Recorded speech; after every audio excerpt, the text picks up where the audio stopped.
네, 중부지방은 장마가 소강에 든 반면 제주와 남부지방을 중심으로는 연일 장맛비가 쏟아지고 있습니다. 이번 주에도 비가 내리는 날이 많을 거란 예보인데요. 장마 상황과 전망을 김동혁 기상전문 기자와 함께 알아보겠습니다. 어서 오세요. 자, 지난 주말에 이제 올여름 첫 늦은 장마가 시작이 됐는데 일부 지역에서는 호우특보도 내려지기도 했습니다.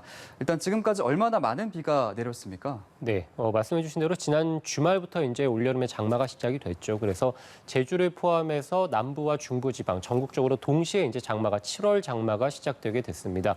초반부터 굉장히 많은 비가 집중이 됐고요. 특히 장마 전선이 제주에서 이제 남부지방까지 올라오면서 주로 중부보다는 남부지방에서 더 많은 장맛비가 내리게 됐습니다. 그래서 열흘 정도가량 이제 늦은 장마가 시작이 되게 됐는데 제주와 이제 내륙 곳곳에서 호우 경보나 호우 주의보 수준의 시간당 30에서 40mm의 강한 비들이 집중된 곳들이 있고요. 예. 제주 산간이 420mm, 그리고 완도가 279mm, 거제가 203mm 정도를 기록하면서 제주와 이 남해안 지방을 중심으로는 200에서 최대한 400mm가량 비가 좀 내렸다라고 보시면 되겠고요. 강원 산간이 이제 180mm 정도 비가 내리면서 중부 지방에서는 가장 많은 비가 내렸고 이 수도권 지방은 80에서 한 100mm 정도 기록이 됐습니다. 그래서 주로 지난 주말에 내린 비 같은 경우는 제주와 남부 지방을 중심으로 훨씬 더 많은 비가 내리게 됐습니다. 예. 그러면 현재 장마 상황은 어떤지 또 앞으로 어떤 지역을 중심으로 폭우가 쏟아질지도 전망을 해주시죠. 지금 장마 전선은 남해안 쪽에 걸쳐 있다고 보시면 되겠습니다. 예. 앞으로 계속해서 이제 장마 전선이 위쪽으로 올라오면서 남부지방까지 위치할 것으로 보이는데요. 어제부터 해서 이제 오늘 낮 정도까지는 제주와 남해안 지방을 중심으로 호우 경보나 주의보가 내려지면서 역시 이들 지역에서 많은 비가 내렸고요. 지금 오후 시간이 되면서 장마 전선이 잠시 좀 힘이 좀 약해지면서 호우 주의보나 경보가 모두 해제가 됐습니다. 하지만 오늘 저녁부터 당장에 다시 또 이 장마 전선이 활성화되기 시작하면서 많은 비가 내릴 것으로 현재는 전망이 되고 있습니다. 지금 보시는 것처럼 이번 비 역시, 그러니까 오늘과 내일 내리는 비 역시도 남부지방을 중심으로 굉장히 많은 비가 내리겠고요. 예. 100에서 200mm 정도가 예보가 됐는데 남해안이라든지 지리산 부근, 그러니까 지형이 굉장히 좀 복잡한 지형들을 중심으로는 300mm가 넘는 비가 내리는 곳들도 현재 예상이 되고 있고요. 그 밖에 충청 남부지방 그리고 경북 북부지방을 중심으로도 50에서 100mm, 그래서 충청 이남지방을 중심으로 내일까지 많은 비가 내릴 것으로 보입니다.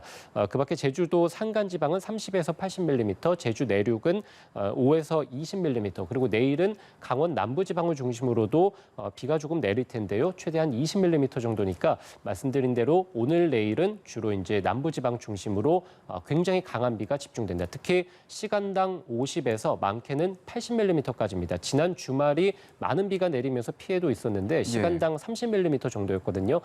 단순히 이제 수치로만 비교를 하자면 지난 주말보다는 2배가량 더 강한 비가 내린다라고 보시면 되겠습니다. 네. 그리고 올여름 장마가 이 불시에 폭우가 쏟아지는 변덕 장마라고 하던데요. 그만큼 비가 내리는 시점이나 강수량을 파악하기가 힘들다 이렇게 봐야 될까요? 그렇습니다. 지난해 장마 역시도 이제 굉장히 긴 장마였죠. 그래서 54일간 이어지는 장마를 예측하지 못했었는데 그와 더불어서 작년에 어떤 장마의 특징 중에 하나라면 우리가 보통 장마 시기에는 시간당 30에서 많으면 이제 50에서 60mm 정도의 폭우를 우리가 이제 경험을 하곤 했었는데요. 예. 지난해 같은 경우는 관측사상 처음이었습니다. 시간당 100mm가 넘는 비가 국지적으로 쏟아지는 곳들이 많으면서 단시간에 많은 비가 내리니까 피해가 굉장히 좀 컸던 그런 이례적인 장마라고 보시면 되겠습니다. 올해 장마 역시도 우리가 이제 장마 전선이 제주에서 남부지방을 거쳐서 중부지방까지 차례로 올라오는 형태가 아니라 지난 주말처럼 장마 전선 자체는 제주에서 남부지방으로 올라오는데 서쪽에서 또 다른 비구름대가 들어오면서 두 비구름들이 합쳐지는 형태라고 보시면 되겠습니다. 그래서 올여름도 이렇게 서쪽에서 저기압에 따른 비구름들이 들어오고 남쪽에서는 뜨거운 공기를 동반한 어떤 장마 전선이 올라오고 그래서 전국적으로 좀 많은 비, 특히 어떤 지역 지역적으로 특정 지역을 좀 꼽기 어려울 정도로 국지적이고 그리고 어떤 야행성, 그래서 밤에 특히 좀 강한 비가 내리는 그런 야행성 장마가 올여름에 좀 자주 나타날 것으로 보입니다. 예. 그렇다면 이번 주에도 많은 비가 내릴 때가 있는지 이번 주 장마 전망은 어떻습니까? 예, 일단 뭐 말씀해 드린 대로 오늘과 내일은 남부지방을 중심으로 굉장히 강한 비가 내린다고 말씀드렸습니다. 특히 예. 오늘 밤부터 해서 내일 낮까지 이번 강수가 좀 집중될 것으로 보이고요.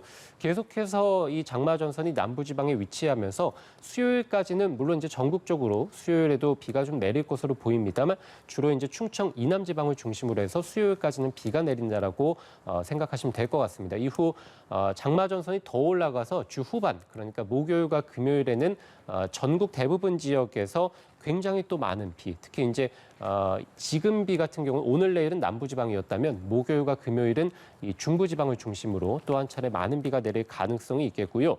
지금 기상청 예상대로라면 다음 주 초반까지도 계속해서 비 예보가 나와 있습니다. 그래서 다음 주 한 화요일에서 수요일까지는 계속해서 장맛비가 좀 내리는 지역들이 많다고 보시면 됩니다. 예. 앞서 이제 변덕 장마 얘기도 했었지만 이번 장마 그럼 과연 언제 끝날지도 예측이 힘든 건가요?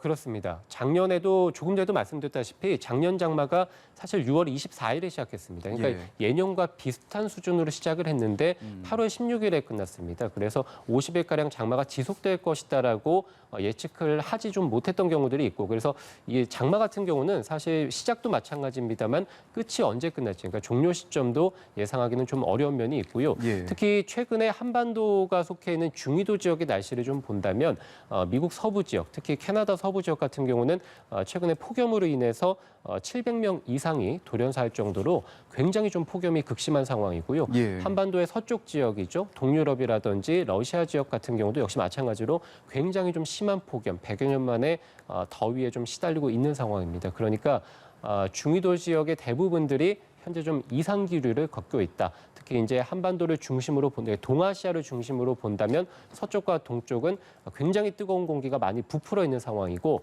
지금 동아시아 쪽 한반도 그리고 최근에 일본에서도 굉장히 좀 큰 비가 내리면서 산사태로 인한 피해가 좀 있었죠. 그래서 동아시아 쪽은 이제 장마철에 본격적으로 들어가면서 굉장히 많은 비가 내릴 가능성이 있지 않을까 생각해 볼 수 있습니다. 예.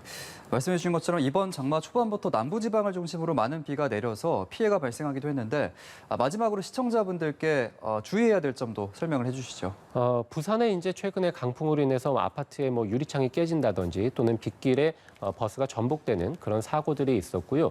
안타까운 사고입니다만 울산에서는 이 계곡물에 갑자기 이제 불어나면서 휩쓸린 40대 남성이 사망하기도 했습니다. 그래서 지난 주말에 첫 장맛비가 내렸고 남부지방을 중심으로 재산 피해 그리고 인명 피해도 있게 됐습니다. 지난 주말에 내린 비보다 오늘 내일 내리는 비의 강도가 훨씬 강하다고 말씀을 드렸고요. 또 주 후반에, 그러니까 목요일과 금요일에는 이 중부지방을 중심으로도 역시 또 강한 비가 내린다고 말씀을 드렸습니다. 예. 집 주변에 막힌 곳 없는지 배수로, 하수로 다시 한 번 더 살펴주시는 게 좋겠고, 강풍을 동반하는 곳들이 굉장히 많기 때문에 집 주변에 날아가거나 떨어질 물건들 없는지 다시 한번 점검해 주시고 고정해 주시는 게 필요할 것으로 보이고요. 조금 전에 이제 계곡에서 안타까운 인명사고가 있다고 말씀을 드렸는데 우리가 같은 이 강수량이 온다고 하더라도 굉장히 폭이 넓은 이 강에서 오는 비와 그리고 폭이 좁은 계곡에서 오는 비는 다를 수밖에 없습니다. 훨씬 더 빠른 속도로 범람이라든지 어떤 침수가 일어나기 때문에 이런 호우주의보나 경보가 내려져 있고 또는 예비특보가 내려져 있는 지역에서는 산간 계곡에서는 외출을 가급적이면 자제해 주시는 게 좋을 것 같고요. 운전할 때 이제 안전거리 충분히 좀 유지해 주시고, 아무래도 가시거리가 좀 짧기 때문에 감속 운행 평소보다는 한 30에서 최대한 50%가량 속도를 좀 줄여주시면서 운전해 주시는 게 좋습니다. 예, 알겠습니다. 올여름 첫 장마 상황과 전망을 김동혁 기상전문기자와 함께 자세하게 분석해봤습니다. 고맙습니다.